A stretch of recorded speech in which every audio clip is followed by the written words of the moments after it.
এর মধ্যে আমার ভাই ওকে কল করে বলতেছে তুষার তো অবস্থা খুব খারাপ, ও তোমাকে দেখতে চাইতেছে, ও মেডিকেল আছে, ওর হাতের মধ্যে অনেকগুলো সেলাই লাগছে, তুমি আসো। ও জাস্ট বললো যে আমি সের মধ্যে থাকতে চাই না, আপনার বোন আপনি দেখে রাখেন, আপনার বোনকে আপনি মানুষ করতে পারেন নাই বিধায় আজকে আপনাদের মানে বিরুদ্ধে গিয়ে হাত কাটছে। আমার সব থেকে খারাপ লাগছে এই বিষয়টা যে মানুষটার জন্য আমি ওর পুরো ফুল ফ্যামিলিকে ইগনোর করলাম, যে মানুষটা যেটা আমার সর্বোচ্চ ত্যাগ করে দিলাম, সে মানুষটা কিভাবে এসে আমার ফ্যামিলির ভুল ধরে। আমরা 3 দিন মেডিকেল ছিলাম আমি ঢাকা মেডিকেলে। যখনই আমার সেন্স যখন আসছে তখন ভাবতেছি যে মানুষটা কোথায়, আমি আশেপাশে তাকাচ্ছি, ওই মানুষটা আমার মাঝে নাই। আমি ওকে এই 18 মাসের মধ্যে যদি অ্যামাউন্টের অঙ্ক করা হয় তাহলে আমার অলমোস্ট 11 লাখ টাকা চলে গেছে।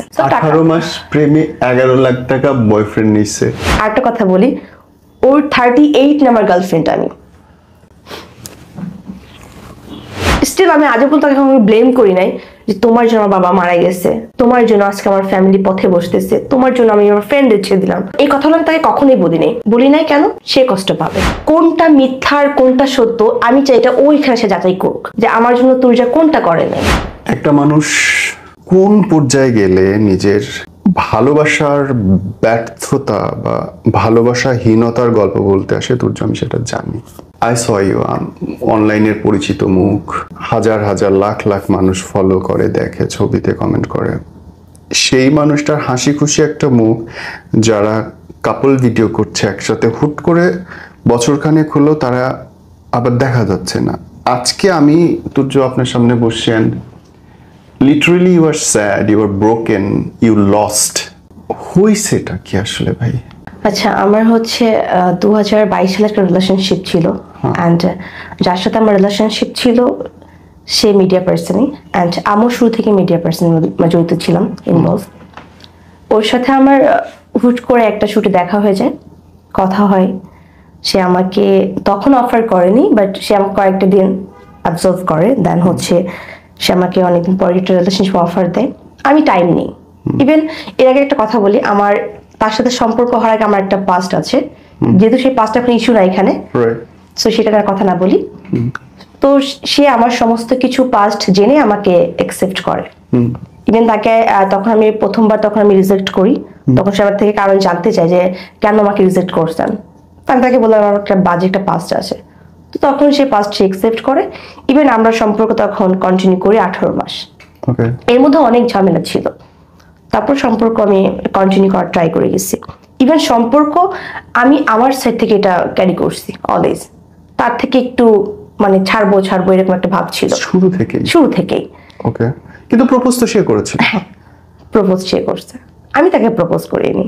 ইভেন সে প্রপোজ করার পর অনেকদিন পর তাকে আমি অ্যাকসেপ্ট করি।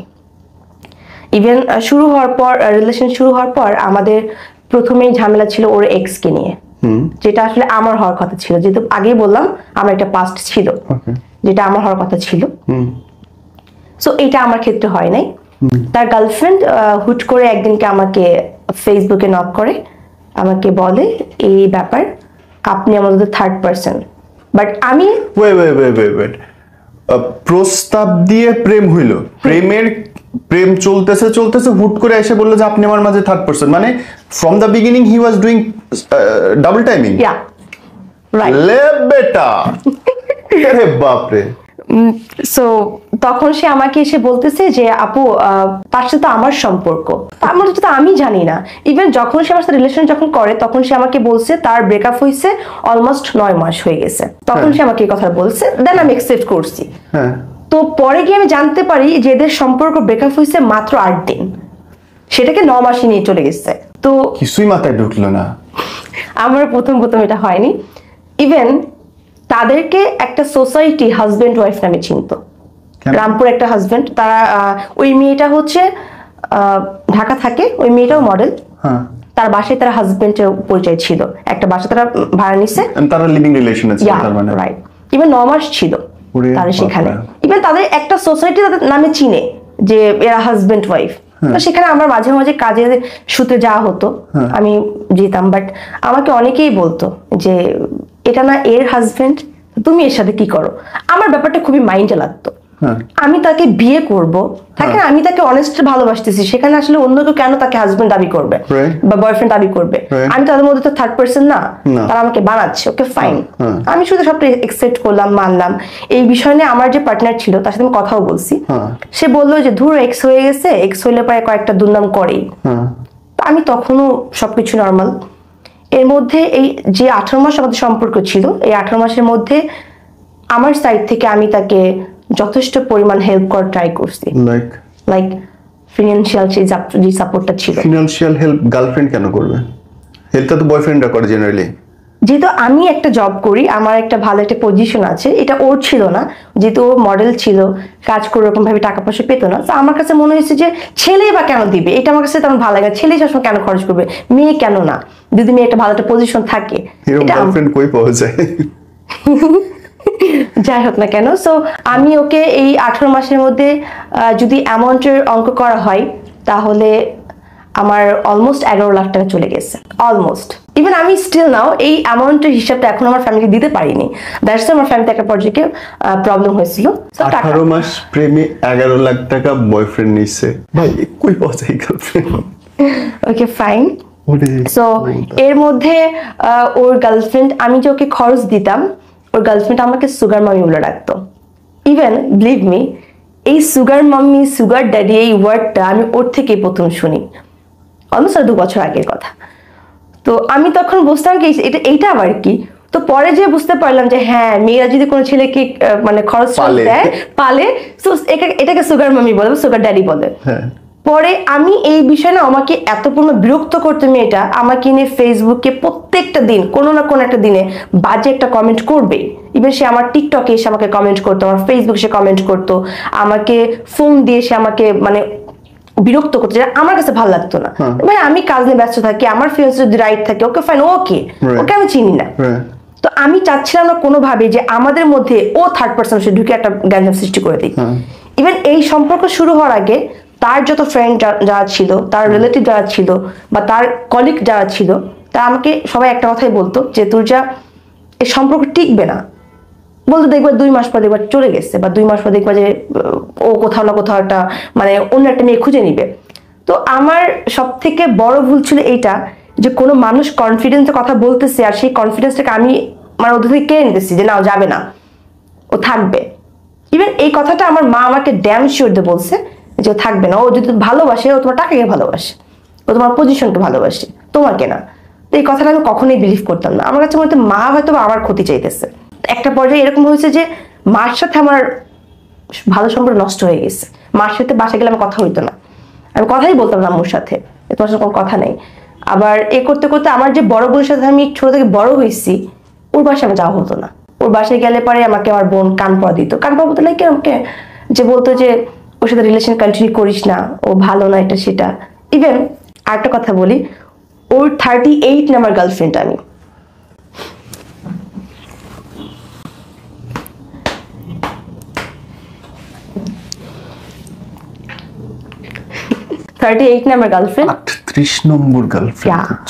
আমি এটা জানতাম না। সে আমাকে জাস্ট তার সাথে সম্পর্ক শুরু হওয়ার পর আমি তাকে একটা ফ্রেন্ডলি একটা স্পেস তাকে দিয়েছিলাম, যে তুমি যা বলবা ট্রুলি বলবা। যদি ইন ফিউচার আমি জানতে পারি যে ভাই তুমি এর সাথে এটা করছো, এর সাথে আমি এটা শুনতে রাজি না, যা বলে এখনই বলবা। আমি যদি অ্যাকসেপ্ট করা হয় তাহলে এখনই করবো, আর যদি ও তখন আমাকে তখন আমি অ্যাকসেপ্ট করবো না। Okay fine. তো এটা বলার পর সে আমাকে বললো যে হ্যাঁ 2 মাস 3 মাস সম্পর্ক ছিল। ইভেন সম্পর্ক যখন কন্টিনিউ করতেছিলাম, যখন আমি আমার সাইড থেকে প্রচুর সিরিয়াস হয়ে গেছি সম্পর্ক নিয়ে, আমার ফ্যামিলি পর্যন্ত তাকে মানবে না। ইভেন আমাদের ফ্যামিলি ব্যাকগ্রাউন্ড থেকে তাদের ফ্যামিলি ব্যাকগ্রাউন্ড খুবই লো ছিল। তার বাবা হচ্ছে ড্রাইভার ছিলেন, গাড়ি চালাতো। ইভেন মা হচ্ছে গার্মেন্টস শ্রমিক ছিলেন। আমার পেশা নিয়ে কোনো ব্যাপার না, পেশা কোনো প্রবলেম ছিল যদি ছেলেটা লয়াল থাকতো। আমি সরি ইন্টারাপ্ট করতেছি, কিন্তু আমার কি মনে হয় জানেন, যে যার পেটে ক্ষুধা আছে তার অপরাধ করার প্রবণতা, আর যার পেটে ক্ষুধা নাই তার অপরাধ করার প্রবণতা দুটো ডিফারেন্ট। এটা আমি দ্যাট টাইম কি বুঝতে পারছি, যখন সম্পর্ক যখন আমাদের বিচ্ছেদ হলো তখন বুঝতে পারছি, আগে বুঝতে পারিনি। আগে আমার কাছে মনে হচ্ছে যে ও যা বলতেছে ঠিক, বাকি যারা আছে সবাই ভুল। মানে আমার কাছে মনে হচ্ছে কি আমি তখন আমাকে তখন কি মেবি কেউ হিপনোটাইজড করছে, লাইক এরকম মনে হচ্ছিল। আমি তখন আমার যে মা যে আমাকে 10 মাস দিন পেটে রাখছে, আমি তার কথা বলে শুনতে পারতেছি না। আমার তার কথা শুনতে মনে হচ্ছে কি আমাকে কেউ মানে গরম তেল ছিঁড়ে দিচ্ছে আমার শরীরের মধ্যে, তার কথা আমি শুনতেই পারতাম না। জাস্ট তার জন্য আমি আমার সব থেকে বড় যে স্যাক্রিফাইস গুলো আমি তার জন্য আমার ফ্রেন্ডদেরকে ছেড়ে দিয়েছি, যাদের সাথে আমি স্টিল নাও স্কুল থেকে কলেজ থেকে একসাথে পড়া হয়েছে, তাদেরকে ছেড়ে দিলাম। আমার জব ছেড়ে আমি দিয়েছি। এর মধ্যে আমার ড্রেস আপের যে স্বাধীনতা ছিল, যেহেতু আমি মডেল ছিলাম প্রথমে, সেক্ষেত্রে থাকে না অনেক মডেল অনেক উল্টাপাল্টা ড্রেস থাকে। আমি আপনাকে পার্সোনালি রিকোয়েস্ট করবো আপনি আমার আইডি ঢুকে দেখবেন, টিকটক বা ফেসবুক যে কোনো, আমার ইউটিউবে যে কোনো, আমার ড্রেস আপনি কখনো কেউ কোনো কথা বলতে পারবে না। বাট আমি হতে পারে মিডিয়াতে ইনভলভ, বাট আমি এই কথা বিশ্বাস করি না যে খোলামেলা পোশাকে আসলে মানুষের সৌন্দর্য বাড়ায়, এটা আমি কখনো বিলিভ করি না। সে আমার ড্রেস আপনি অনেক খুদ ধরতো, আমি হাঁটলেও তার খুদ প্রবলেম হয়ে যেত, এইভাবে কেন হাঁটতেছো, এইভাবে এই ড্রেসটাকে এইভাবে কেন পরছো। ওয়েট, প্রপোজ তো করলো সে? হ্যাঁ, তখন স্টিল তখন আমি মডেল, তার সাথে আমি তখন একটা মডেল মেয়েকে প্রপোজ করলাম আমি, তার জন্য আমি দিওয়ানা হইলাম, তাইলে তার কাছ থেকে আমি টাকা কেমনে নেই, তার আমি কেমনে খুদ ধরি, তার আমি কেমনে কথা শুনাই? মেলে না তো ব্যাপার। এটা সে জানে, আমি জানি না, আমার হিসেবে মেলে না। দেন তো আমি তো রিলেশন কন্টিনিউ করলাম।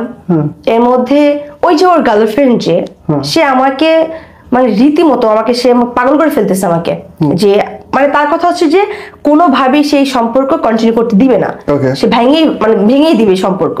আর আমার কথা হচ্ছে সম্পর্ক আমি ভাঙতে দিব না, যতটুকু আমার ইয়ে আছে আমি ধরে রাখার চেষ্টা করব। বাট আসলে ভাইয়া একদিক থেকে সম্পর্ক রাখা পসিবল না, যদি ওই ব্যক্তি না থাকার ইচ্ছা থাকে। আমি একদিক তো টানতে সম্পর্ক থাকবে না। তার সাথে আমার হুট করে একদিন একটা ঝামেলা হয়ে গেল, গ্যাঞ্জাম, এই এক্স কে নিয়ে। এক্স এর ব্যাপারটা এরকমই ছিল, এক্স এর সাথে যখন তার রিলেশন ছিল, এই এক্স কনসেপ্ট করে ফেলে। কার বাচ্চা এটা? আমার যে প্রাক্তন তারই। মাথায় একটা বাড়ি পড়তেছে ভাই। আপনি বলতেছেন যে আপনাদের তখন রিলেশন চলতেছে, তো ডাবল টাইমিং চলতেছিল, আপনার সাথে তার রিলেশন চলতেছে, সেই সময় তার আরেকটা মেয়ের এসে already she is having baby. আমি ওই যে বললাম না যে মেবি আমাকে ওই সময় হয়তো কেউ হিপনোটাইজড করছে, দ্যাটস ওয়াই যে ও যে ভুল করতেছে এই ভুলটা আমার চোখে লাগতেছিল না। আমি তখন একটা মানুষ ঠিক থাকে কেমনে? আই ডোন্ট নো, আমি জানি না, বিকজ আমি ওই সময় মেবি কিছু একটা হয়েছিলাম, আমি জানি না। হোয়াট ইউ সে, কি বলছিলেন তখন? যে প্রেগনেন্ট করছেন, ভালো কথা, আসেন চলে আসেন? না না না, এইরকমের না। আমি যখন জানতে পারছি, আমি তখন ওদেরকে বলছি যে আমি তোমাদের মাঝখানে থাকতে চাই না। এটা আমি ওই মেয়েকে বলছি, আমার সমস্ত প্রুফ আছে, ওই মেয়ের সাথে আমার যত কথা হয়েছে সমস্ত প্রুফ আছে, সে কেন বাচ্চা নষ্ট করেছে বা আমার এক্স তাকে কেন ছেড়ে দিয়েছে, এই সমস্ত কিছু আমার মেসেঞ্জারে আছে স্টিল এখনো পর্যন্ত। বাট আমি তাদেরকে বললাম ওকে ফাইন, আমি তোমাদের যেহেতু আমি তোমাদের মাঝখানে থার্ড পার্সন, তোমরা যদি মনে করো তাহলে আমি তোমাদেরকে আবার মিলাই দিই। আমি অনেকবার ট্রাই করছি ওদের মিলিয়ে দেওয়ার জন্য, বাট আমার এক্স চাচ্ছিল না, সে মেয়ে চাচ্ছিল বা সে চাচ্ছিল না। এখন বলছে আমি তোমার সাথে এঙ্গেজ হয়ে গেছি বা তোমার সাথে আমার এখন রিলেশন চলে, আমি তাহলে ওর সাথে কিভাবে যাবো? ফাইন, বাট তাদের হাইটলি সব চলতেছে, তাদের হাইটলি কথা হচ্ছে, এটাও আমি জানি না। আমার কথা হচ্ছে যে তোমার যদি তাকে ভালো লাগে ওকে ফাইন, তাহলে তুমি এখানে আসো, তাকে নিয়ে যাও। বাট মেয়েটা আমার সাথে সম্পর্ক সেটা টলারেট করতেছে, আবার সে কোনো স্টেপও নিতেছে না। আমার কথা এটা ছিল তুমি কোনো স্টেপ নাও, সে তুমি তাকে আমার কথা ছিল হচ্ছে যে তুমি কেন তার জন্য বেবি নষ্ট করবা, এখানে রিজনটা কি? অফকোর্স তাহলে তোমার এখানে কোনো ফল্ট আছে। মিলতেইছে না কিন্তু কিছু, আমি নিজেও জানি না। একটা মেয়ে লিটারালি বাচ্চা তার পেটে, অথচ আরে টিল তোমার সাথে সম্পর্ক চলতেছে, ফাইজলামো।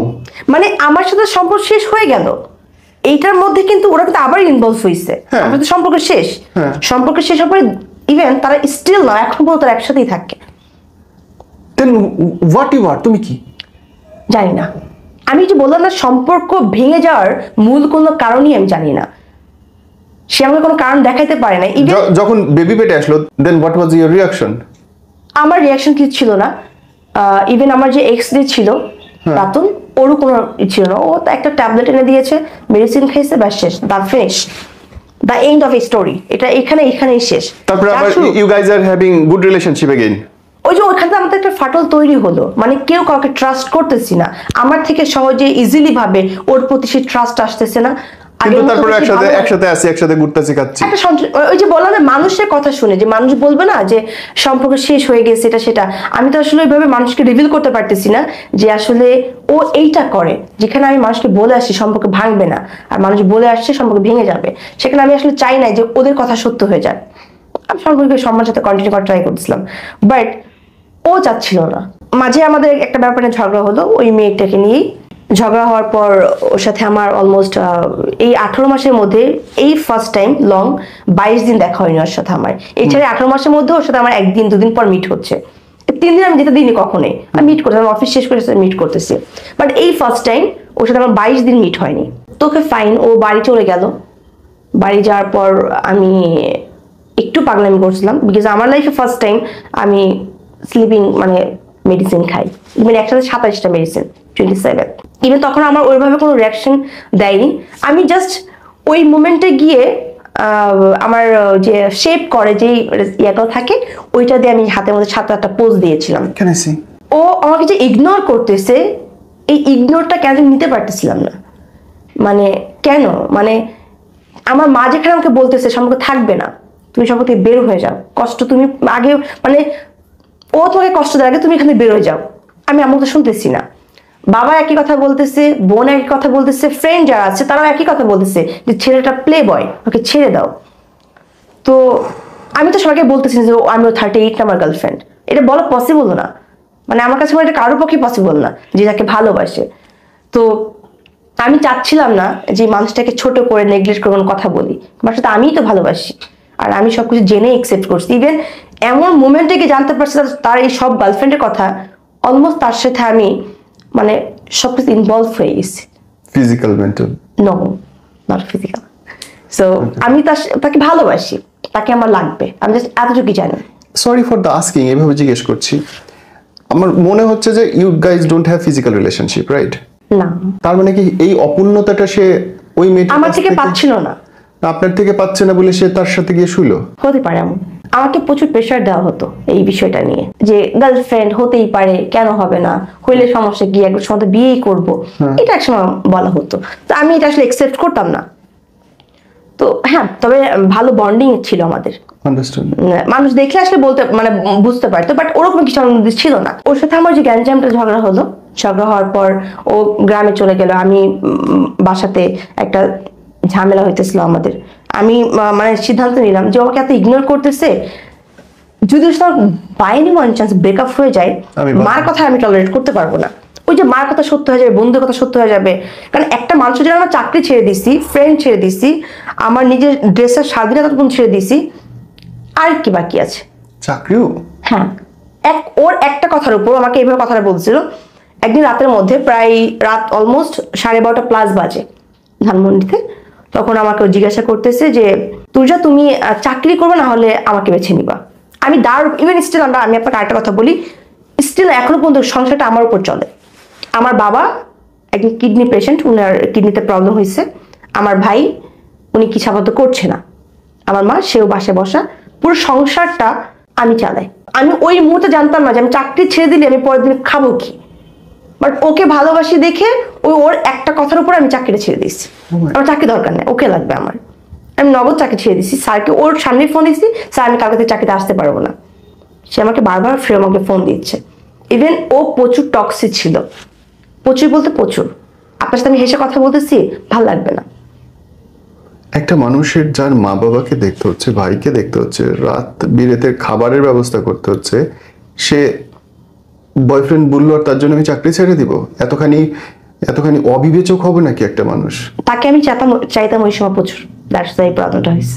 এটা অবিবেচক, এটা নির্বোধ, এটা বিবেকহীনতা। আপনি মা বাবাকে না খায় রাখতে পারেন না, যেখানে আপনার বাপ পেশেন্ট, আপনি টাকা না দিলে বাবার অসুখ দেখবে কে? এটা তার ভাবা উচিত ছিল, বাট সে ভাবে নাই।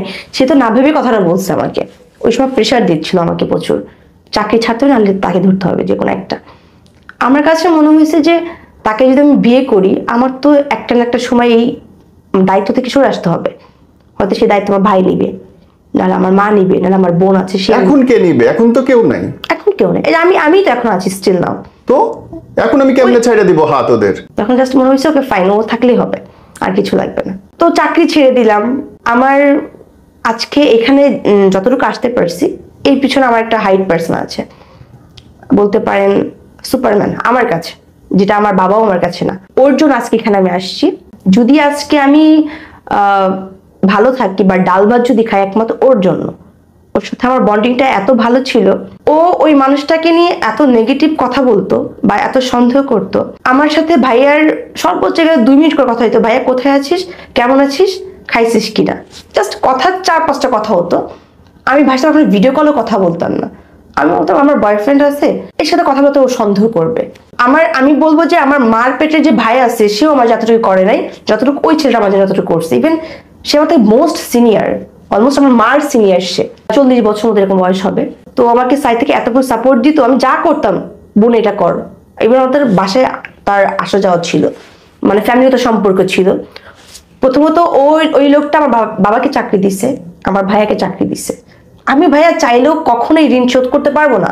It's that not possible for me. এটা আমার ভাবে কখনোই পসিবল না। ওই যে ওর ঋণটা আমি ভুলে যাব। মানে এমন একটা সময় রাতে আমাকে এমন প্রেশার দেওয়া হয়েছে, রাতে তখন অলমোস্ট 2টা-3টা বাজে, তখন আমি নিউ মার্কেট ছিলাম ওর সাথে। আমাকে তখন প্রেশার দিচ্ছে, আমাকে তখন বলতেছে ওর সাথে আমার কি সম্পর্ক, আমার ভাই বোনের সম্পর্ক। ও এটা বিলিভ করতেছেন। আমি ওই মুহূর্তে আমার ভাইয়াকে কল করলাম, তখন আমি ওখানে গালাগালি করলাম যে তুই আমাকে কখন কল করবি না। ইভেন আমার জন্য এটা যে কত বড় প্রেশার ছিল এটা হয়তো ও বুঝে নাই। আমি কথাটা আমি আসলে মন থেকে বলতেছিলাম না যে তুই আমাকে কখনো ফোন দিবি না। বুক ফেটে যাচ্ছিল। মানে ওই যে বললাম না যে ও আমার কাছে সুপারম্যান, প্রচুর আমাকে গালাইতেছেন। আমি প্রচুর গালাইছি মানুষটাকে, এত গালাইছি যে পাশ থেকে ভাবি আমাকে ফোন দিচ্ছে, তুই যে কি বলতেছো, কাকে বলতেছো। ওকে ফাইন, ভাবি ইভেন ওইটা শুনে আমার ভাইয়া 3 ঘন্টা কান্না করছে। 3 ঘন্টা কান্না, আমাকে ভিডিও কল দিচ্ছে। আমি দেখি ভাইয়ের চোখগুলো একদম ফুলে আসে। তো ভাবি আবার ফোন দিয়ে আমাকে বলতেছে তোমাকে ছোট বোনের তো দেখে, দ্যাটস মিন এই না যে তুমি তার চরিত্র নিয়ে কথা বলবা। আমি ভাবিকে এটা বুঝতে পারিনি, ভাবি চরিত্র আমি কথা বলিনি, কথা অন্য কেউ বলছে। তার সাথে আমার স্টিল নাও 9 মাস প্লাস হয়ে গেছে, সরি 1 বছর প্লাস হয়ে গেছে। তার সাথে আমার নট এ সিঙ্গেল একটা ওয়ার্ড বন্ধ হয়নি।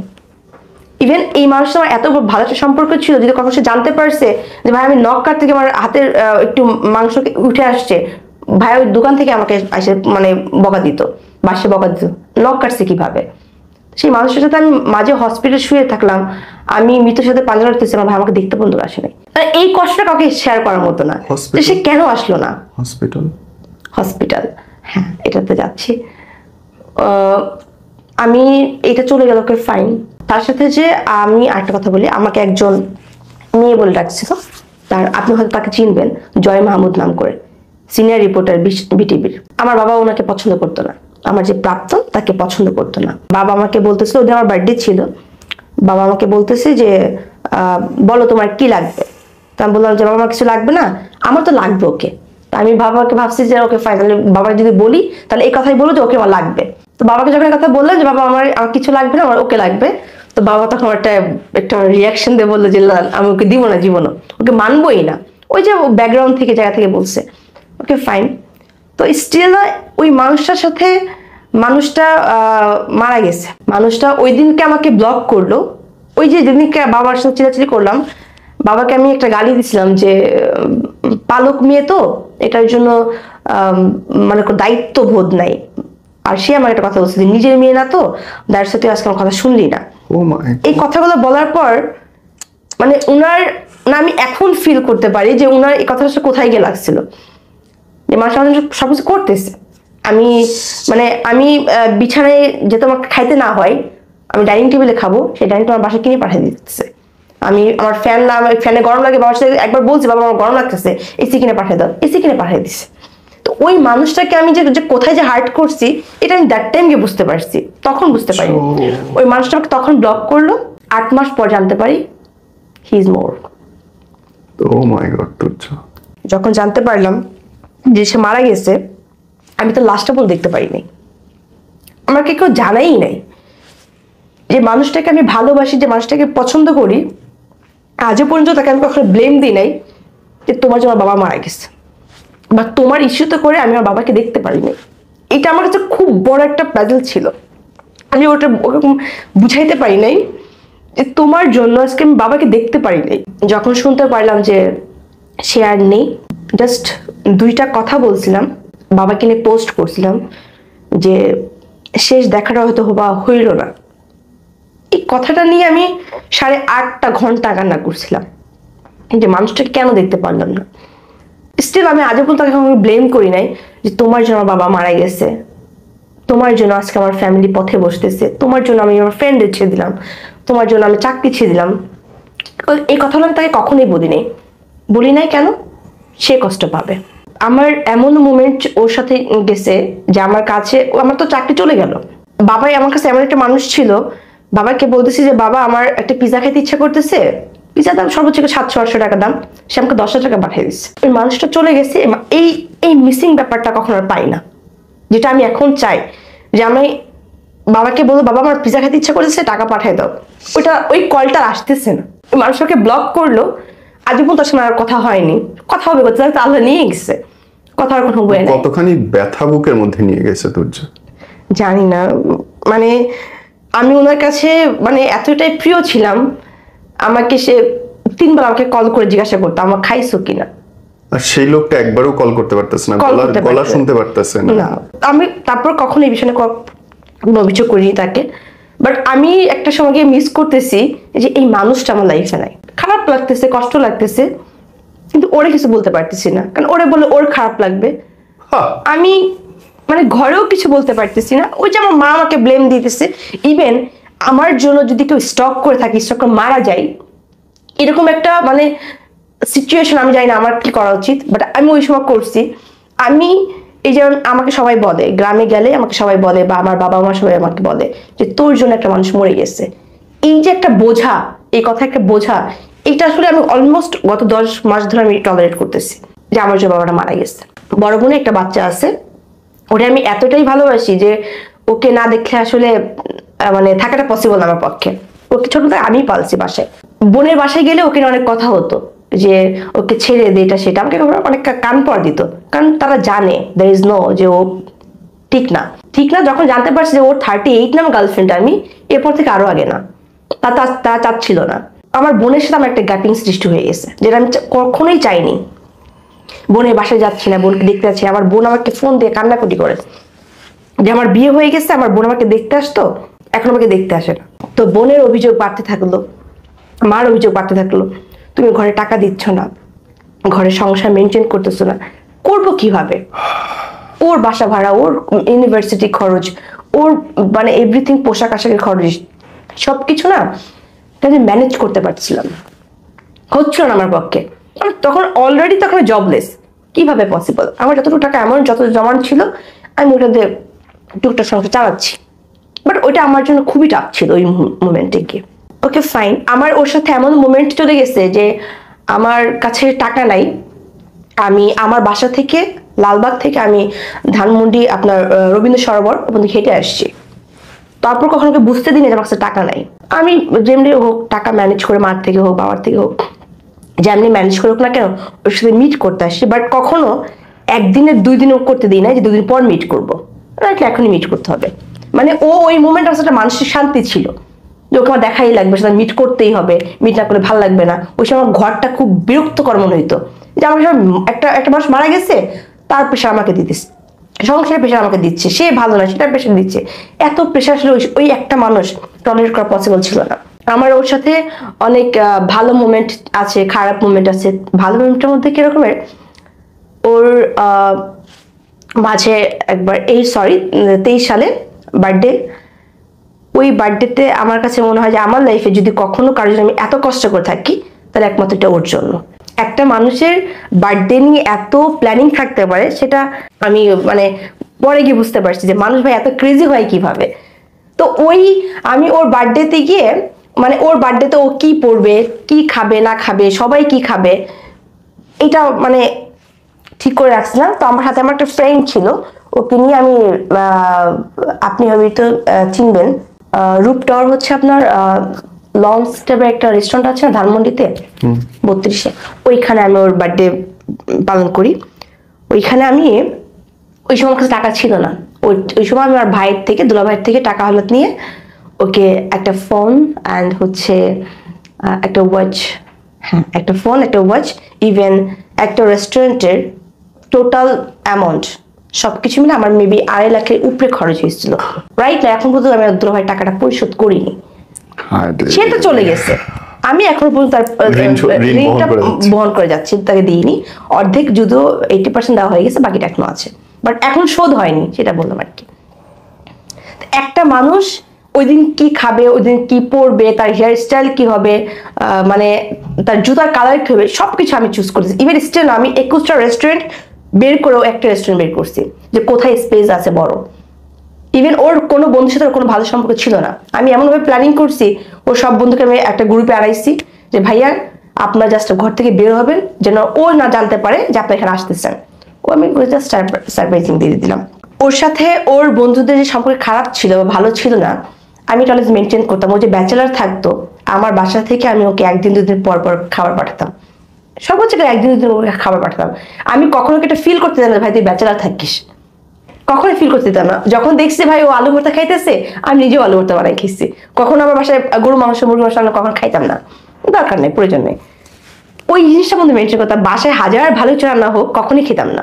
এটা আমার মনে হয় যে এই শোটা কমপ্লিট হওয়ার পর ও অফকোর্স এখানে আসবে, আসতে চাইবে।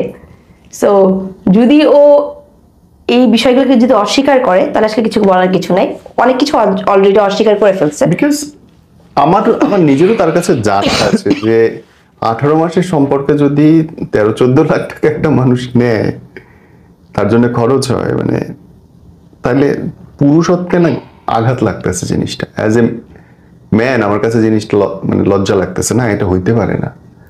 You did it.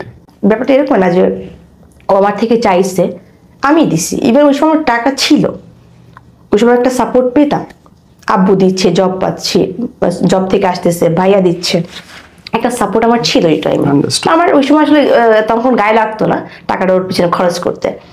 বাট একটা পর্যায়ে গিয়ে আসলে সবকিছু গায়ে রাখছে।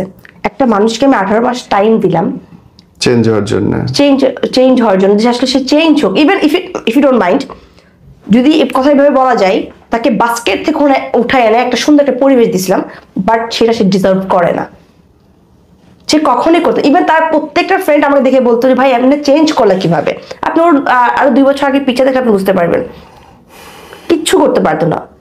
মানে ওকে আমি এতটাই টেক কেয়ার করতাম যে ওর হাতে নেলস কাটার মেশিন মতো আমার কিনে দেওয়া লাগতো।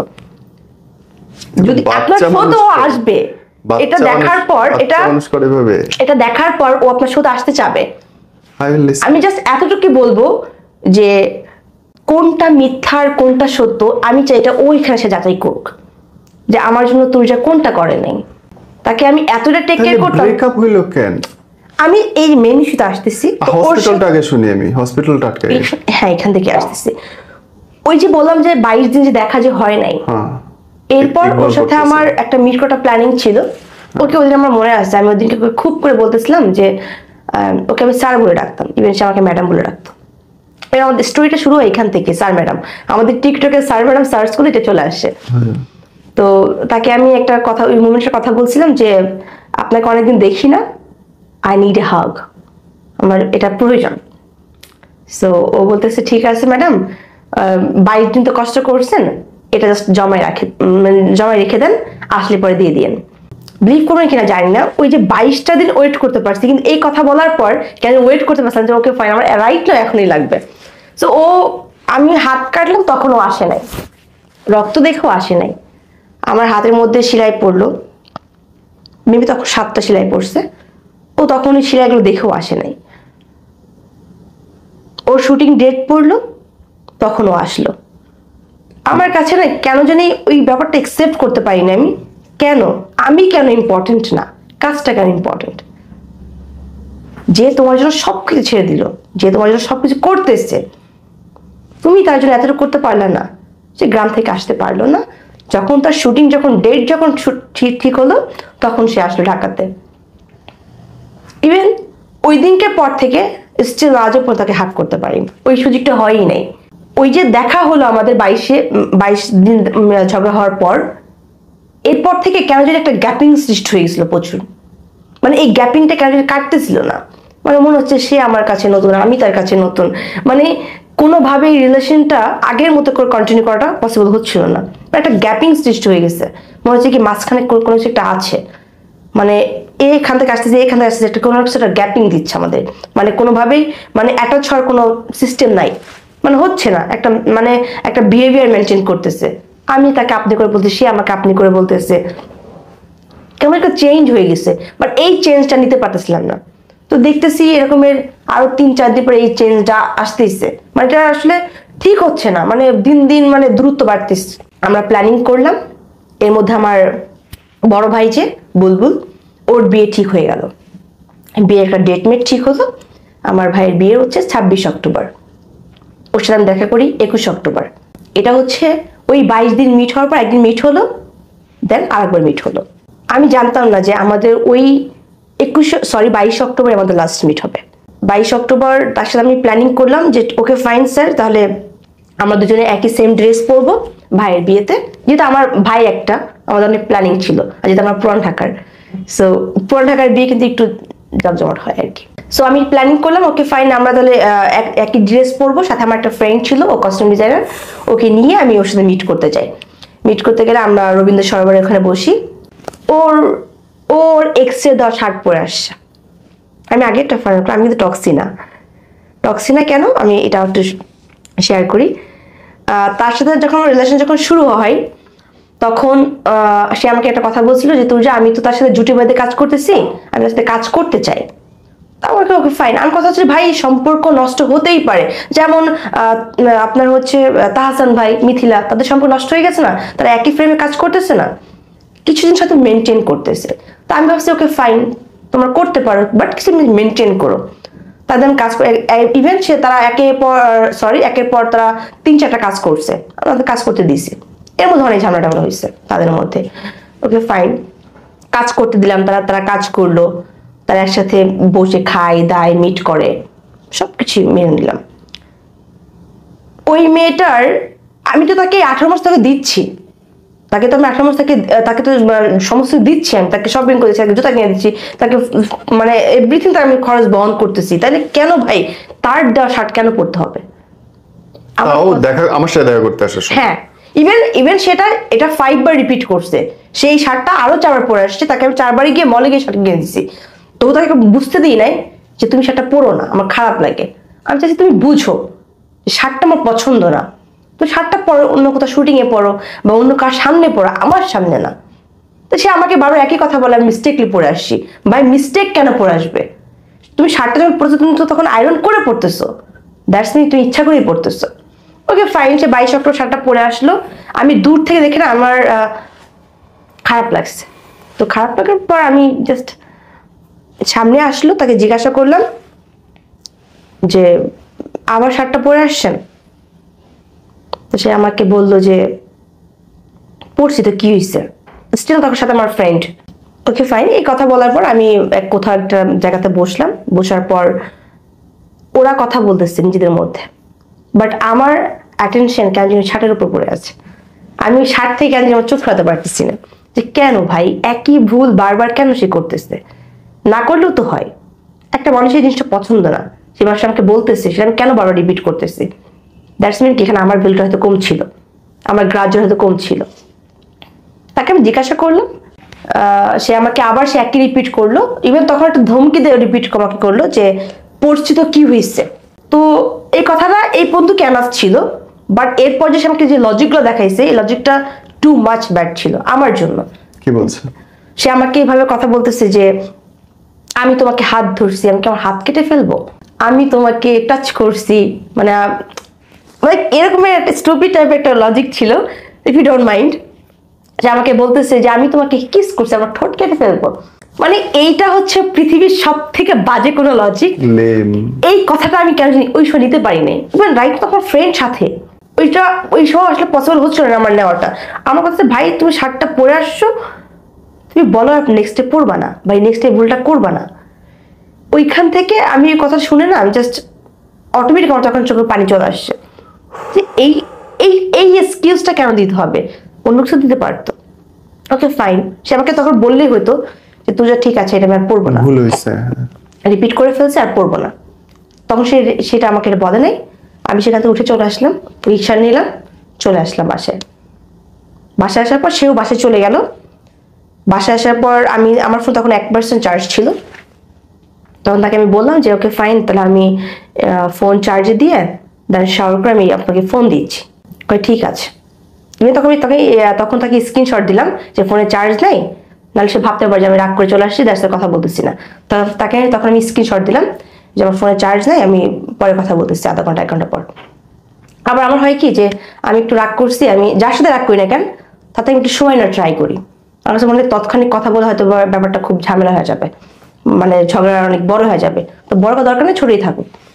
তো তখন কথাটা বললাম না, এরপর আমি ওকে আধা ঘন্টা পর নক করলাম, ও বললো ওকে ফাইন, এখন আমার একটু টাইম দরকার। কিসের? সে একটু টাইম নিবে আর কি আমার থেকে এখন, ফরওয়ার্ড জানি না। সে আমাকে জাস্ট বললো যে ওকে ফাইন তুজা, আমার এখন একটু টাইম দরকার, এবার আমি আপনাদের একটু টাইম দিব, আমি একটু একা থাকতে চাই। তো আমি ওকে ফাইন থাকেন তাহলে, সর্বোচ্চ 1 ঘন্টা আধা ঘন্টা, এর তো বেশি না, সর্বোচ্চ 2 ঘন্টায় আমি তাকে দিলাম। 16 ঘন্টা ক্রস হয়ে গেছে, সে আমাকে নো টেক্সট নো মেসেজ দেয় নাই, not a single message call, সে আমার কোনোটাই দেয় নাই এর মধ্যে 16 ঘন্টা। ইভেন এই 16 ঘন্টা আমি কি করছি সে জানে না। এর মধ্যে আমার ভাইয়ের কিন্তু বিয়ের ডেট চলে আসতেছে, কিন্তু বাসায় মেহমান, গ্রাম থেকে মেহমান আসতেছে, বাড়ি ভর্তি কিন্তু একটা বিয়ের একটা মানে আনন্দ ছিল। লাইক আমি ওইসব ভাবতেছি ভাই আমার কি করা উচিত, মানে ও আমাকে এইসব কেমন পেন দিচ্ছে, ওই যে পেনটা তো আমি আগে থেকেই নিতে পারি না। দিন শেষে একটা মানুষের প্রতি আসলে একটা মানে আমি জানি না, দায়িত্ব নেওয়ার পর স্টিল আমি 4 বছর হয়ে গেছে, 4 বছর প্লাস আমি ফ্যামিলির দায়িত্ব কাঁধে নেওয়া, আমি বুঝতে পারি যে পেইনটা আসলে কতটুকু একটা ছেলের জন্য। যখন মা আমাকে ফোন দিয়ে বলে যে তোর যা বাজার লাগবে, ও টাকা কাছে না থাকলেও ওকে মা আমি আনতেছি, বাজারে আমি আনতেছি, এটা আমার কাঁধে পড়ে। তো আমি বুঝতে পারি একটা ছেলের পেইনটা আসলে কোথায় গিয়ে লাগে।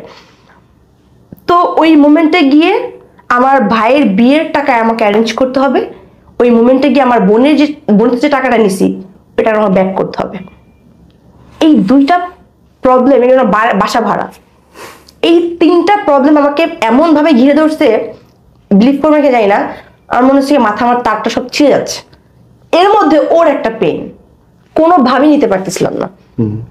এবার এই বিয়েটা আমার যে ভাইয়ের যে বিয়ে হয়েছে, আমার আম্মু এই মেয়েকে পছন্দ করতো না। আমার মাকে আমি অনেক কষ্ট করে রাজি করেছি। আই হোপ মনে হয় যে সংসার দায়িত্ব যাদের কাঁধে থাকে তাদের কথা মনে একটু ফ্যামিলি শুনে। আমি বাসার সবার ছোট, তো আমার মা আমার কথা একটু দাম দিল যে ওকে ফাইন, অনেক কষ্ট করে আমি ওদের বিয়েটা দিলাম। বারে বারে চোখ ভিজে যাচ্ছে তোর, এবং আমি খুব খেয়াল করছি যে ইচ্ছে করে চোখের পানিটা যেন নিচে না পড়ে সেই চেষ্টা করতেছে মানুষটা হাসতে। আমি হেসে কথা বলতে চাই, আমি কান্না করতে চাই না, কারণ এই ব্যাপারটা অনেক লং হয়ে গেছে। বাসায় সব লোকজন আসলো, 16 ঘন্টা পার হয়ে গেল। 16 ঘন্টা পার হওয়ার মধ্যে আমি অনেক মেসেজ করছি, অনেক কল করছি, বাট সে আমার ফোন কল কোনো রিসিভ করে নাই। তো আমি তার বন্ধু যে একটা বেস্ট ফ্রেন্ড ছিল তাকে আমি কল করলাম। আমি তাকে এটা বুঝতে দিই নাই যে ভাইয়া ওর সাথে ঝামেলা হয়েছে। আমি ভাবি যে ঝামেলা হয়েছে আমাদের মধ্যে থাকুক, 3rd পার্সন জানলে হয়তো এটা অনেক বড় টিস্যু হয়ে যাবে। ওর সাথে ঝগড়া কখন আমি ফ্যামিলিতে বলতে পারতাম না, ওই যে ফ্যামিলি এগেনস্টের সম্পর্ক, কাকে পক্ষে নেই, আমার কেউ পক্ষে ছিল না। ও আমাকে ভালো বললেও আমি জানি, খারাপ বললেও আমি জানি। তো সে আমাকে তার বন্ধুটাকে কল করলো, বললো যে আমি এখন তোর সাথে কথা বলতে চাই না। এই কথা 17 ঘন্টা পর গিয়ে কেন জানি এই কথার ওজন নিতে পারতেছিলাম না, যে কেন সে আমাকে দেখতে আসবে না, কেন বা সে আমার ফোন কেন রিসিভ করবে না। ওই মুহূর্তে আমি ততক্ষণ পর্যন্ত ঠিক ছিলাম। ইভেন ঠিক 10 দিন পরে কিন্তু মানে আমার হাত কাটছে 10 দিন আগে, আবার 10 দিন পর ঠিক আবার পরে হাত কাটা হয়েছে আমার, একই শিরার মধ্যে বারবার পোস্ট দেওয়া। ওইটা নিতে পারি নাই, এই করতে করতে ওর সাথে আমার 36 ঘন্টা পার হয়ে গেল, কোনো কথা নাই। কোনো রকম যে মানুষটার সাথে আমি 10টা মিনিট কথা বলে থাকতে পারতাম না, আমার অফিসের জায়গায় যে কাজের জায়গা থেকে আমি সবসময় ফোন ধরেই রাখতাম।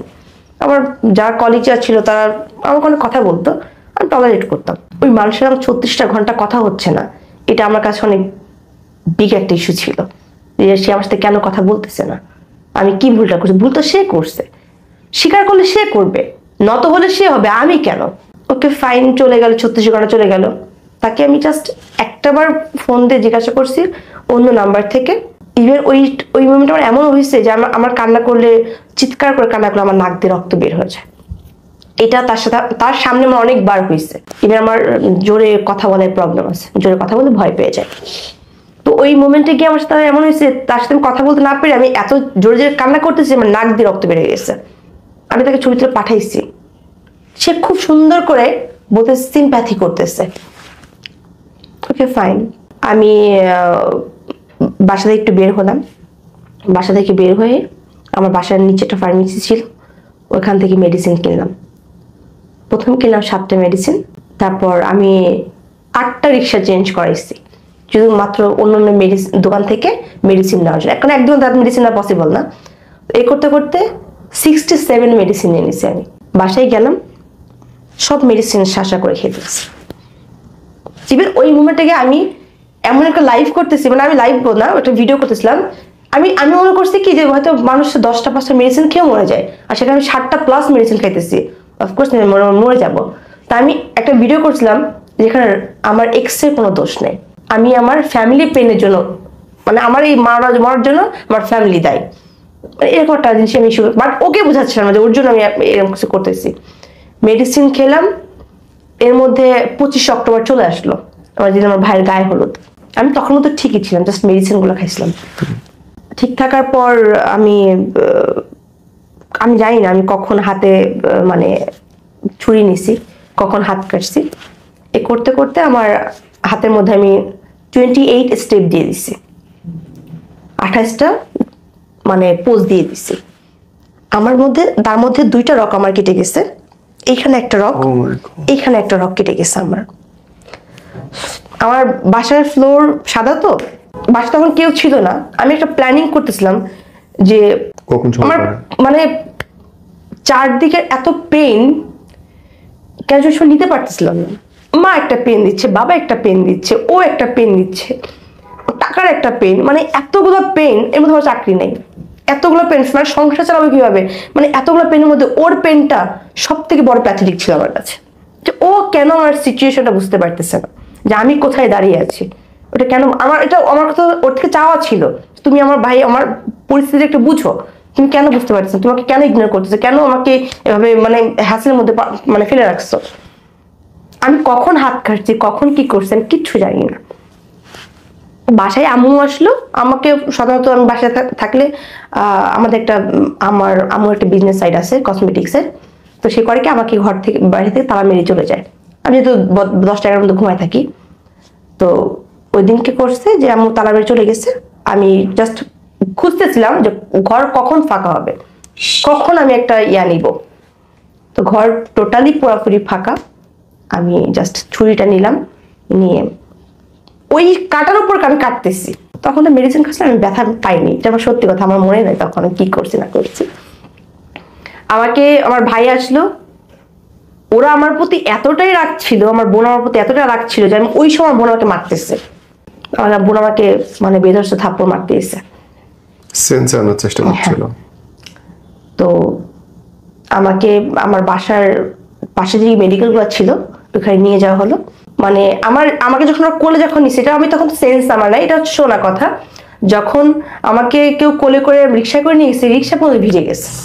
আমার তখন নাক দিয়ে আর হাত দিয়ে প্রচুর রক্ত বেরোচ্ছে, মানে আমার ফ্লোর তো ভিজে গেছেই, রক্ত কেটে গেছে, অবশ্যই রক্ত অনেক বের হবে। তো আমাকে পাশে মেডিকেল নিয়ে গেল, তা আমাকে রাখবে না। এবার আমাদের পাশে কিন্তু আপনার হচ্ছে ডলফিন অনেকগুলো মেডিকেল ছিল, সাফওয়ান ছিল, নিয়ে গেল, তারা রাখলো না কেন? আগে জিটি করতে হবে। এখন জিটিটা কার নামে করলে তো এখন ফ্যামিলি ওর নামে এখন দিবে। তা আমি ওই মোমেন্টে গিয়ে না, আমি জাস্ট বুঝতে পারছি জিটি একটা শব্দ আসতেছে।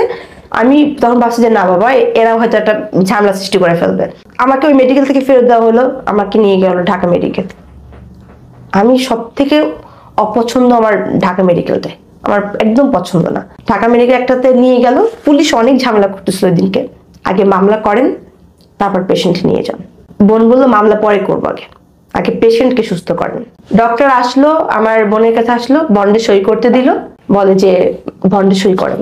আমার বোন ওই সময় মানে কান্না শুনে বলতেছে যে ভয়ের কিছু, তখন ডাক্তারের ভাষায় বলতেছে ভয়ের কিছু না, সে 67 মেডিসিন খাইছে, তার হাতে রক কেটে গেছে, মানে কেমনে পসিবল। আমাকে নিয়ে গেল আপনার হচ্ছে ওটা কি বলে ওয়াশ করাইতে নিয়ে গেল। ওই আমি তো একটু হেলদি, তো যখন যখন করাইতেছিল তখন আমার ওই পাইপ থেকে রক্ত বেরিয়েছিল। ইভেন তখন ওই সাথে একটা ফ্রেন্ড ছিল 22 অক্টোবর, ও এটা ভিডিও করে ওকে পাঠাইছে। তখন গিয়ে ও বলতেছে যে এটা সিম্প্যাথি করতেছে ভিউ কামানোর জন্য, টিকটক ভিডিও করার জন্য। অলমোস্ট তখন আমি মেডিকেল শোয়া। এই কথাটা আমি না কেন জানি তখন বিলিভ করতে পারি নাই যে ও আমাকে বলতেছে সিম্প্যাথি বা ভিউ পাওয়ার জন্য। ভিউ পাওয়ার জন্য আমি তো, ইফ ইউ ডোন্ট মাইন্ড, আমি তো বিকিনি পরেও আসতে পারি। ওইটাই কেন, ওই স্টেপটাই কেন নিতে হবে আমার? নিজের শরীরে ক্ষত দিয়ে কেন আমাকে ওই ভিউ কামাইতে হবে? আমাকে তো মানুষ চিনে, আমাকে তো 10 মানুষ চিনে, তোর যা আপু চিনে, তো সেখানে আমাকে কেন এই হাতে মানে এতগুলো মাংস ছিঁড়ে বিড়ে কেন করতে হবে? কেন জানি ওই কথা তখন নিতে পারিনি। আমি চলে গেলাম, আমাকে ওয়াশ করানো হইলো, নিয়ে গেল অপারেশনে, হাতে সেলাই দিল 24টা সেলাই হাতের মধ্যে। আমি ওই পর্যন্ত না জাস্ট ভাবতেছি, আম্মাকে বারবার বলতেছি যে আম্মু ওকে আনো, ও ও আনলে আমি সুস্থ হয়ে যাব, ওরে জাস্ট আনো। মা বলতেছে যে ও আসতেছে, ওকে বলছি ফোন দিতে, আসতে ও আসবে। এর মধ্যে আমার ভাই ওকে কল করলো, কল করে বলতেছে তুষার তো অবস্থা খুব খারাপ, ও তোমাকে দেখতে চাইতেছে, ও মেডিকেল আছে, ওর হাতের মধ্যে অনেকগুলো সেলাই লাগছে, তুমি আসো। ও জাস্ট বললো যে আমি সেরকম থাকতে চাই না, আপনার বোন আপনি দেখে রাখেন, আপনার বোনকে আপনি মানুষ করতে পারেন নাই বিধায় আজকে আপনাদের মানে বিরুদ্ধে কি হাত কাটছে। আমার সব থেকে খারাপ লাগছে এই বিষয়টা যে মানুষটার জন্য আমি ওর পুরো ফুল ফ্যামিলিকে ইগনোর করলাম, যে মানুষটা যদি আমার সর্বোচ্চ ত্যাগ করে দিলাম, সে মানুষটা কিভাবে এসে আমার ফ্যামিলির ভুল ধরে। আমরা 3 দিন মেডিকেল ছিলাম আমি ঢাকা মেডিকেলে। সেখানে আমি জাস্ট যখনই আমার সেন্স যখন আসছে তখন ভাবতেছি যে মানুষটা কোথায় তখন। হ্যাঁ, আমি আশেপাশে তাকাচ্ছি, ওই মানুষটা আমার মাঝে নাই। বাট রাইট না, তখন আমার তাকে নিড ছিল, প্রচুর নিড ছিল। আমার কাছে মনে হচ্ছে যে ও আসলে হয়তো সুস্থ হয়ে যাব, অনেকটা সুস্থ হয়ে যাবে। ভাইয়ের বিয়ের দিন চলে আসলো, ভাইয়ের বিয়ের দিন আসলে আমি ভাইকে বলতেছি ভাইয়া ওকে একটু আয়না দাও না কষ্ট করে। মানে আমি ওই অবস্থায় বাসায় 3 দিন পরে গেলাম, আমার হাতে অলরেডি তখন স্লাইন লাগানো, ঘুম কাটানোর জন্য স্লাইন দেওয়া হলো। আমি স্লাইন নিয়ে সেই স্লাইনকে এভাবে ছিঁড়ে এনে আমার হাত দিয়ে রক্ত বের হয়ে গেল। আমার আব্বার পা ধরে বসে আছে, আব্বুকে আয়না দাও, ওকে আয়না দাও, আমি ঠিক হয়ে যাবো। ওকে আয়না দিলে আমি আমার ভাইয়ের বিয়েতে আমি বিয়েতে অ্যাটেন্ড করবো। ওকে আমি ওই মোমেন্টটাকে কল করলাম, আব্বু আম্মুকে ও হিউজ ফোন কল করলো, আব্বু আম্মুকে অনেক কথা ও শুনাই দিল, যেটা আমাকে তো না করছেই, বাট আমার আব্বু আমাকে যখন না করছে তখন আব্বু ওই নাক নিতে পারে নাই। ওই মুভমেন্টে গিয়ে আমার আম্মা একটা কথা বলছিল, আমার নানি মারা যায় 2023-এ, আপনার হচ্ছে 15 আগস্ট মারা যায় নানি। আমার আম্মু ওই সময় একটা কথা আমার এখন পর্যন্ত কানে বাঁধে। আমার আম্মুটা আমাকে কথা বলতেছিল যে আমার মা তোমাকে এতিম করে চলে গেছে, তুই মরে গিয়ে আমাকে এতিম করে দিস না। এই কথাটা কেন যেন বারবার আমার কানের মধ্যে খুব পরিমাণ লাগতেছিল, যে আমি চলে গেলে তোমার মা একবারই নিঃস্ব হয়ে যাবে। আমি বাসায় এসে না ওকে কল করলাম, ও তো কল ধরলো না। আব্বাকে পা ধরলাম, আব্বা আমাকে ওকে আয়না দাও, ভাইকে এক কথা বললাম। ওই মুভমেন্টটার বাড়ি কিন্তু পুরো একদম একটা বিয়ের বাড়ি ছিল, আমার জন্য পুরো প্ল্যানিংটা ক্যান্সেল হয়ে গেল। ভাই কিন্তু একটা অনেক আশা ছিল বিয়েটার ব্যাপারটা নিয়ে, বাট আমার জন্য সবটা জলে চলে গেল। তারপর আমাকে নিয়ে কেউ কারোর কোনো ছিল, অভিযোগ ছিল না, যার সবাই ভাবতেছিল সুস্থ হয়ে যাক। 3 দিন হয়ে গেল, 3 দিন হওয়ার পর আমি ওকে বললাম যে ফোন দিয়ে তুমি আসো। ওকে আমি ভালোবেসেই বলতাম, মানে বাচ্চা বলতাম যে বাচ্চা আসো, কি তো অনেক রাগ হইছে, এবার তুমি আমার বাসায় আসো, আমরা একসাথে বিয়েতে যাবো। তখন তো বিয়ে হয়ে গেছে, তখন বউভাতের দিন আর কি। তখন আমি বলতেছি যে তুমি আসো, আমরা এসে একসাথে নাচবো গানবো, পরে আমরা বিয়েতে অ্যাটেন্ড করবো। তো তখন সে আমাকে একটা কথা বলছিল যে তোমাকে আমার ফ্যামিলি মানবে না। তাহলে 18টা মাস কোথায় ছিল ফ্যামিলিটা? তার এই 18 মাস তার ফ্যামিলির সাথে কথা হচ্ছে, দেখা হচ্ছে, মিট হয়েছে, তাই তখন কেন অ্যাকসেপ্ট করছে, এখন কেন অ্যাকসেপ্ট করতেছে না? ওকে ফাইন ভাবলাম, এক্সকিউজ, ওকে ফাইন। তখন ভাবলাম যে না, 10-5টা দিন যাক, হয়তো ঠিক হয়ে যাবে। 1 মাস গেল, 2 মাস গেল, 3 মাস চলে গেল, আজকে মরে গেলাম 10 মাস হয়ে যেত। সেই জায়গা থেকে বাসায় যখন আমি মেডিকেল যখন বাসায় যখন গেলাম, তখনও আমি 28টা মেডিসিন আবার খেয়ে ফেলছি 3 দিন পর। ও আসতেছে না কেন? মানে আমার মা আমার সঙ্গে যতক্ষণ না ওকে কল করতেছে, আমি বিশ্বাস করতেছি না যে আমার মাকে কল করছে। আমাকে তুমি আমার সামনে কল করো, মা কল করছে। ওই যে শোনা কথাটা, যে ওই কথাটা ওই বলতেছে যে আমি আসতে পারবো না, আপনার মেয়ে মরে গেলেও আসবো না, যা মরছে আপনার মেয়ে হয়ে যাক, আপনি মানে জিটি করবেন, মামলা করবেন, করেন, বাট আপনার মেয়ে মরে গেলেও আসবে না। ভাই আমার থেকে তার ইগোর দামটা অনেক বেশি হয়ে গেল। আমাকে অনেক মেডিসিন দিয়েছিল খাওয়ার জন্য, আমি মেডিসিনগুলো খাইনি। আমার একটা সময় হাতের অবস্থা এতটাই বাজে হয়ে গেছে, আমার এরকম একটা পর্যায়ে চলে আসছে যে আমার হাত কাটতে হবে, মানে হাত মানে এতটাই পচে গেছিল। তো ওই মোমেন্টে গিয়ে আমার ডাক্তার বলতেছে যে হাত কিন্তু কাটতে হবে আপনি মেডিসিন না খেলে। তো আমার এখান থেকে মানে চামড়া এত পরিমাণে মানে একসাথে হয়ে গেছে যে হাত কাটতেই হবে। আমি ওই মোমেন্টে গিয়ে আমার আমাকে বলছে ওকে আয়না দাও, তাহলে আমি মেডিসিন খাবো। আয়না দিতেছে না, ওকে ফাইন, আমি আবার মেডিসিন খাইছি, আবার মেডিকেল চলে গেলাম। মানে একটা মাসে আমি 2বার মেডিকেল অলরেডি চলে গেলাম, বাট তারপর তাকে ব্যাক করতে পারিনি। এই করতে করতে আপনার হচ্ছে 2 মাস 3 মাস 5 মাস চলে গেল। আমি তখনও আশায় আছি যে হয়তো বা সম্পর্ক ঠিক হয়ে যেতে পারে, কারণ আমাদের এরকম অনেকবার হয়েছে। সম্পর্কে আজকে ব্রেকআপ করছি, দুদিন পর বলতেছে কি আজকে আসেন, আপনি আমাকে যা যা দিয়েছেন সব ফেরত দিয়ে দিব। ফেরত দিচ্ছে, আবার ঠিক হয়ে গেছে, মানে প্যাচ আপ হয়ে গেছে। এরকম অনেকবার হয়েছে, তাই আমি ভাবছি হয়তো হয়ে যেতে পারে।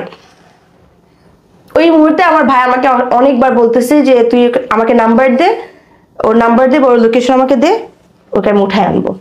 আমি তখনও ওকে নাম্বারটা আমরা কিছু দিই নাই, কারণ আমি চাচ্ছিলাম যে হয়তো সঙ্গে ঠিক হয়ে যাবে, কারণ আমি তো প্রচুর রিলেশনের মধ্যে প্রচুর সিরিয়াস ছিলাম। দিলাম না ওকে নাম্বার। এর মধ্যে ও লাইভ করলো, টিকটকে আসলো, এই বিষয় নিয়ে আমি সিম্প্যাথি করতেছি, ভিউ কামানোর জন্য এটা করতেছি সেটা করতেছি, ব্লেম। হ্যাঁ। তো সে এসে আমাকে মানে আমাকে ডিরেক্ট বলতেছে, ইভেন একটা পর্যায়ে গিয়ে না আমার টাকাটাকে ও ইস্যু করে ধরছে, আমি নাকি ব্ল্যাক টাকা ইনকাম করি। আসলে ব্ল্যাক টাকাটা না এই 18 মাসটার মনে ছিল না, 18 মাস পরে গিয়ে মনে হয়েছে যে ওকে ফাইন, তুই যা ব্ল্যাক টাকা ইনকাম করে। নাহলে সর্বস্ব বিক্রি করে সর্বস্ব নষ্ট করে একটা মেয়ে টাকা দিচ্ছে, হ্যাঁ, কোত্থেকে দিতেছে এই বয়সে একটা ও বাচ্চা? আমাকে এখন প্রশ্ন করে নাই টাকাটা কোত্থেকে আনতেছ বা টাকাটা কি করতো। 18 মাস পর গিয়ে যখন সম্পর্ক শেষ হয়ে গেল, তখন সে এসে আমাকে বলতেছে যে সে ব্ল্যাক টাকা ইনকাম করে। ওকে ফাইন, ব্ল্যাক টাকা ইনকাম করে। এখন কি অবস্থা তোর, ভুলতে পারছেন? না, কোথাও না কোথাও একটা জায়গা আছে। এই যে এখন কথা বলতেছি, বারে বারে চোখ ভিজতেছে, বারে বারে আমার মনে হচ্ছে যে হয় না, সরি ফর মাই ল্যাঙ্গুয়েজ, কিন্তু মনে হচ্ছে যে ও যদি এখনো এসে বলে চলেন যাই, আপনি তো দৌড় দিবেন পেছন পেছন। না না না না, দিব না। বলেন কেন দিব না? কেন? কিছু কিছু মাঝে মাঝে না কিছু ফেসবুকে কিছু কথা দেখা যায়, আপনি ফেসবুক স্ক্রল করতে গেলে দেখবেন অনেক মেসেজ চলে আসছে যে মানুষটা চোখের পানি দেখে মানুষ গলে নাই, সেটা আমার রক্ত দেখছে, কোত্থেকে আসবে? আর আমি একটা কথা খুব ভালোভাবে বিলিভ করি, শক্ত করে কোনো কিছু ধরে রাখাটা কিন্তু এক ধরনের একটা মানে মানে খুবই বিরক্তকর। শক্ত করে ধরে রাখা মানে কি? আঘাতের মতোই, হয়তো সেই আঘাত হয়তো অদৃশ্য, দেখা যায় না, কিন্তু এটা একটা আঘাতই। পরে কি ওই মানুষের কিন্তু এটাই বলে যে আমাকে ধরে রাখে, অনেক শক্ত ধরে রাখছে। নিশ্চয়ই বন্ধ হয়ে যাচ্ছে। বেঁধে রাখার ব্যাপারটা দুজনেই থাকতে হয়। যদি কোনো একটা মানুষ দুজনের মানুষের একটা সম্পর্ক কন্টিনিউ করতে চায়, তাহলে দুজনে ধরে রাখুক, একজন কেন? আমি যদি একটা বাজে প্রশ্ন জিজ্ঞেস করি তোর, যে সরি এভাবে বলছি, যে যারা আমরা কাপল ব্লগ দেখি, অধিকাংশ মানুষ ছাড়াছাড়ি হয়ে যাওয়ার পর খুব বাজে কথা শুনতে হয়। প্রচুর শুনেছেন? আমি আমি আমি নিজেই শুনেছি, প্রচুর শুনেছি। আমাকে টিকটকে যতটা আমি আপনাকে একটা কথা বলতে ভুলে গেছি, আমি হাত যখন কাটি, ওই সময় আমার একটা সিনিয়র আপু ছিল, আমি তার নামটা উল্লেখ করে বলি, পান্না, এমএসটি পান্না। উনি আমাকে প্রচুর ব্ল্যাকমেল করছে, প্রচুর বলতে প্রচুর। মানে আমি কেন মরতেছি না, এটা হচ্ছে ওনার প্রশ্ন। উনি আমাকে ডিরেক্ট মেসেজ দিচ্ছে, তুই মরতে পারিস না, মরে যাস না কেন, এই মুখ দেখাবি কিভাবে? দ্যাট টাইম আমি ভাবছি ভাই আমি কি করছি যে মুখ দেখাইতে পারবো না। দেন গিয়ে আমি অ্যাটেম্পটা নেওয়ার ট্রাই করছি যে ভাই আমি কোনোভাবেই থাকবো না, আমি কি করছি। উনি নিজে টেক্সট করছে আমাকে ভয়েস দিয়ে বলছে। তার মানে এই ভয়েস গুলো আসছেই? হ্যাঁ। তার মানে এটা দিয়ে কেস করলে তো সে অ্যাটেম্পট টু মার্ডারে চলে যাবে। আমার কাছে স্ক্রিনশট আছে। ও মাই গড। সে আমাকে ডিরেক্ট বলছে মরা যা, মুখ দেখার কি হবে? তা আমি জাস্ট ফিল করলাম ভাই যে আমি করছিটা কি, ভালো যেটা পাপ করি নাই। ইভেন আমার সবাই বলতো, মানুষ যারা গালি দিচ্ছে, কমেন্ট করতেছে, দে ডোন্ট নো যে কেন কি হইতেছে। না, তা জানে না, তা জানে সম্পর্ক নষ্ট হয়ে গেছে। অনেকে বলতেছে কি তো মেয়েটা সারাদিন বলতো ভালোবাসি ভালোবাসি, এত বেশি ন্যাকামি করতো, শো অফ করতো, তাকে আমি প্রচুর শো অফ করতাম। মানে এটা যে একটা মানুষের প্রবলেম হতে পারে আমি জানতাম না। আমার মনে হচ্ছে ভাই একটা মানুষকে আমি ভালোবাসি, তাকে আমি লুকায় রাখবো কেন? আর আমি এসব ভাইয়া যেটা মানুষ বলে যে বদ নজর, এটা আমি বিশ্বাস করি না। কেন বিশ্বাস করি না? আমি করি না, আমি বিশ্বাস করি না। বদ নজর মানুষটাকে আমি ভালোবাসতেছি, রাইট। মানুষ যদি অন্য কাউকে না চাই, অন্য কারোর দিকে যেভাবে না তাকায়, তার এখানে বদনজরে কি আছে? সে আমাকে ভালোবাসে, আমার দিকে থাকবে, সে অন্য কারোর বদনজরে কি আছে? ওই সাইফ আলী খান আর কারিনার লাগে না নজর, নজর লাগে আমগো সকিনার আর গরিব মানুষের। রাইট রাইট, খালি গরিব মানুষের নজর লাগে, বড় লোকে এত যে নজর দিই হয় না। আনবিরের সম্পত্তি কমে না। রাইট, ট্রুলি নজরে কোনো কাম হয় না, আমগো গরিব মানুষের খালি লাগে। এই নিয়ে তো আমরা যদি ধরেন শেষে আপনাকে জিজ্ঞেস করি, ভাই আপনার এই লাইফ স্টোরি থেকে একটা মানুষ কি শিখতে পারে? ওই যে কিছু কিছু মানুষ আছে যারা বলে যে ভালোবাসা আসলে কোনো সংখ্যা হয় না, এইটাও আমি বিলিভ করি না। আমি বলবো যে ঠিক অতটুকু ভালোবাসা উচিত যতটুকু ভালোবাসলে কেউ ছেড়ে গেলে পরে খুব বেশি একটা নিচে যেন ক্ষতি না হয়। আমার কাছে মনে হয় কেউ আপনাকে 50% ভালোবাসতেছে, আপনি তাকে হচ্ছে 45% ভালোবাসেন, 5% যদি ভালোবাসতে কমাই ভালোবাসেন, সে আপনাকে কষ্ট দিচ্ছে, আপনার খুব বেশি গায়ে লাগবে না। যখনই তার থেকে আপনি 55% ভালোবাসে যাবেন, 55%, তখনই ঝামেলা এখানে। আপনি তাকে সময় ভালোবাসার দরকার নেই, কোনো প্রয়োজন নেই। সে আপনাকে 40% ভালোবাসতেছে, আপনি তাকে 35 ভালোবাসেন, 35% ভালোবাসেন, তাহলে ঠিক থাকবে। বাট আরেকটা ব্যাপার হচ্ছে যে কি, যে নিজের ভালো থাকাটা অন্যের উপর ডিপেন্ডেন্ট করা যাবে না। আমি ভাই ওর প্রতি খুবই নির্ভরশীল, ও ছাড়া আমাকে কেউ ভালো রাখতে পারবে না, এটা হচ্ছে সব থেকে বড় ভুল। যেটা আমি বুঝতে পারছি যে আমার একটা সময় এরকম হয়ে গেছে যে আমার সম্পূর্ণ ভালো থাকাটা আমার ওর উপর ডিপেন্ডেন্ট ছিল, যে হয়তো আমাকে রাখতে পারবে ভালো। বাট এটা আসলে স্টোরি একদম ঠিক না, না ঠিক। নিজের ভালো নিজের কাছে, একদম নিজের ভালোবাসা নিজের কাছে। এই নেতুর্য, good to talk to you brother. এবং আমি জাস্ট দোয়া করি যেন আল্লাহ যে ক্ষতটা মনের মধ্যে তৈরি করছেন সেটা যেন সারায় দেন। শরীরের ক্ষতি হয়তো কোনোদিন যাবে না, কিন্তু মনের ক্ষত কেউ না কেউ ভালোবেসে পূর্ণ করুক, সেই দোয়াই করি। আর I don't know what to say actually. আমি একটা অবসেসড ভালোবাসার গল্প শুনলাম, মনে হলো শুরু থেকেই জানি যে এই ছেলেটা আমার সাথে থাকবে না, আমি তারপরেও তার সম্পর্কটা বাঁচায় রাখার চেষ্টা করছি, প্রতিদিন পানি দিচ্ছে গাছে, লাঠি দিয়ে বেঁধে রাখছি যেন বড় হতে পারে, কিন্তু দিন শেষে কিছু। এটা আমাদের একতরফা ভাবলে আসলে ভুল। আমরা একতরফা সবকিছু ভাবি, তো থেকে যাওয়ার আসলে প্রহর ইচ্ছাটা বিপরীত পার্সন থাকতে হয়, যে আমি থাকতে চাই। এটা হয়তো তার ছিল না। সে আমাকে দেখতে আসে নাই, সে আমার মৃত্যু কামনা করছে বা সে আমার সাথে সম্পর্ক নষ্ট করে ফেলছে, এটা আমাকে তেমন একটা হার্ট করে নাই, যতটা হার্ট করছে তার মিথ্যাই ভালোবাসাটাকে। আমি ভালোবাসি, আমি তোমার সাথে থাকতে পারবো না, এটা তার কথা, অথচ আমি পারতেছি না থাকতে। ব্যাপারটা কেমন হয়ে গেল না? সে আমাকে বলতেছে তোমাকে ভালোবাসি, তোমাকে থাকতে পারবো না, তার থেকে প্রথম আগে প্রপোজাল আসলো, তার থেকে আগে আসলো যে তোমাকে থাকতে পারবো না, তোমাকে চাই।